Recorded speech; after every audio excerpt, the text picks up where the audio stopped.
Hello friend, welcome back to my YouTube channel mamma baby guide. So friends, आज की इस video में मैं बात करने वाली हूँ कि अगर आपकी डिलीवरी अक्टूबर, नवंबर और दिसंबर में होने वाली है तो रखिए इन 10 बातों का ख्याल। जरूर इन बातों का ख्याल रखिए। और वो 10 बातें कौन कौन सी है, इस वीडियो में मैं आप सबके साथ शेयर करने वाली हूँ। तो बने रहिए वीडियो के एंड तक। और वीडियो पसंद आए तो वीडियो को लाइक कीजिएगा, चैनल को सब्सक्राइब कीजिएगा और कमेंट्स भी कीजिएगा।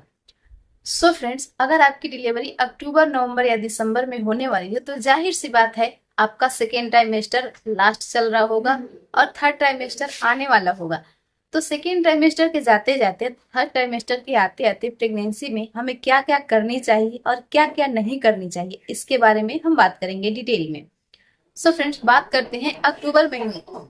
अक्टूबर महीने में हम सब जानते हैं कि इस समय सीजन का चेंज होता है, मौसम चेंज होता है, इसलिए हमारे बॉडी में भी हार्मोनल चेंज होता है, खान पान में चेंज होती है। मौसम चेंजिंग की वजह से हमारे बॉडी की कभी कभी भूख बहुत ज्यादा बढ़ जाती है, कभी कम हो जाती है। ऑलरेडी प्रेगनेंसी में ऐसा होता रहता है। अगर एक सप्ताह आपको अच्छे खाने का मन कर रहा है तो एक सप्ताह ऐसा लगेगा कि आपकी भूख ही मर गई है। तो इस तरह के चेंजेस प्रेगनेंसी में होते रहते हैं। सो फ्रेंड्स, अगर आपके सेकेंड ट्राइमेस्टर की लास्ट वीक चल रही हो और थर्ड ट्राइमेस्टर में आप इंटर करने वाले हैं, उस समय आप इन बातों का ख्याल रखना बहुत ही आवश्यक है। पहली बात है कि अगर मौसम चेंजिंग हो रही है, उसके अनुसार से हम अपने खान पान में, अपने दिनचर्या में भी चेंजिंग अपने आप आ जाते हैं। हमें बदलने की जरूरत नहीं होती है। उस समय गर्मियों से हल्के हल्के ठंडी मौसम आने वाली होती है, सर्दी की मौसम आने वाली होती है। उस समय बॉडी की भी रिक्वायरमेंट कुछ अलग तरीके से हो जाती है। तो पहली बात, आपके बॉडी में पानी की कमी नहीं होनी चाहिए। पानी की कमी से प्रेगनेंसी की अवस्था में डिहाइड्रेशन की प्रॉब्लम बढ़ जाती है, उसकी नौबत आ जाती है। इसलिए हमें तरल पदार्थों के रूप में पानी की जगह छाछ, दूध, दही, नारियल पानी, इन सब चीजों का प्रेग्नेंट महिला को सेवन करते रहना चाहिए। अब इसलिए बात है कि मौसम चेंज हो रही है तो मूड भी चेंज होगा, खान पान में भी चेंजेस आएंगे। उस समय सब्जियों की भी वैरायटी बदल जाती है, फलों की भी वैरायटी बदल जाती है। तो अब इसलिए बात है, खान पान में भी चेंजेस आ सकते हैं। तो इसको ध्यान में रखते हुए, ओवरऑल कर सकते हैं डाइट को ध्यान में रखते हुए, हमें डिहाइड्रेशन पर फोकस करना है कि बॉडी में डिहाइड्रेशन नहीं होनी चाहिए। अगर डिहाइड्रेशन हो जाती है तो डिलीवरी के समय बहुत ही ज्यादा सिचुएशन क्रिएट हो सकती है। क्योंकि सर्दी का समय ऐसा होता है, हमें बहुत जल्दी प्यास ही नहीं लगती है। अगर प्यास नहीं लगती है, अगर हम सही मात्रा में पानी नहीं पिएंगे, सही मात्रा में बॉडी में पानी की पूर्ति नहीं होगी, एमनियोटिक फ्लूइड में कमी हो जाएगी पानी की, तो बच्चे के विकास में कमी हो सकती है या नॉर्मल डिलीवरी होने में भी कमी हो सकती है। तो इसको ध्यान आपको जरूर रखना चाहिए। दूसरी बात करते हैं, प्रेगनेंसी के थर्ड ट्राइमेस्टर में आपको खून या हेमोग्लोबिन की कमी नहीं होनी चाहिए। इसके लिए डाइट पर परिपूर्ण आपको ध्यान रखना चाहिए, क्योंकि डाइट के चेंजेस की वजह से हमें मन में थोड़ा सा दूसरे तरह की क्यूरियोसिटी होने लगती है। मन कुछ नहीं करता है खाने के लिए, क्योंकि प्रेगनेंसी अवस्था में हमेशा हर एक सप्ताह ऐसे क्रेविंग्स बदलते रहते हैं।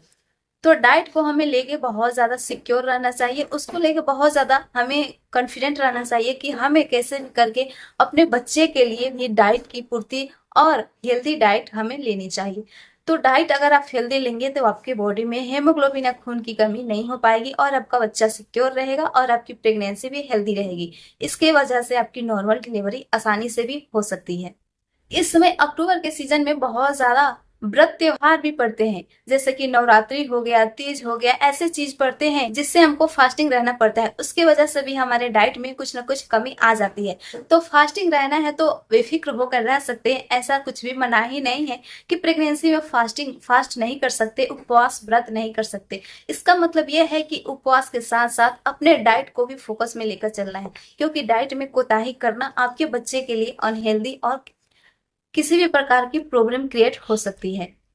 अगली पॉइंट की बात करते हैं कि अगर आपके बॉडी में, अगर आपकी सेकेंड ट्राइमेस्टर के लास्ट वीक चल रहे हैं और थर्ड ट्राइमेस्टर में एंटर होने वाली है प्रेगनेंसी की अवस्था, उस समय हमारी बॉडी को बिल्कुल ही सुस्त नहीं रखना है, क्योंकि मौसम चेंजिंग की वजह से बॉडी में आलस हो जाती है, बॉडी में एक्टिवनेस कम हो जाती है। इसका हमें ज्यादा ख्याल रखनी चाहिए कि बॉडी में आलसपन नहीं छाए और हमारी बॉडी एक्टिव रहे। तो हमारी बॉडी एक्टिव कैसे रहेगी? जब खान पान की पूर्ति अच्छे तरीके से होगी, आपके बॉडी में पानी, हीमोग्लोबिन सारे की पूर्ति एक अच्छी मात्रा में होगी, तभी आपकी बॉडी जो है एक्टिव रह सकती है।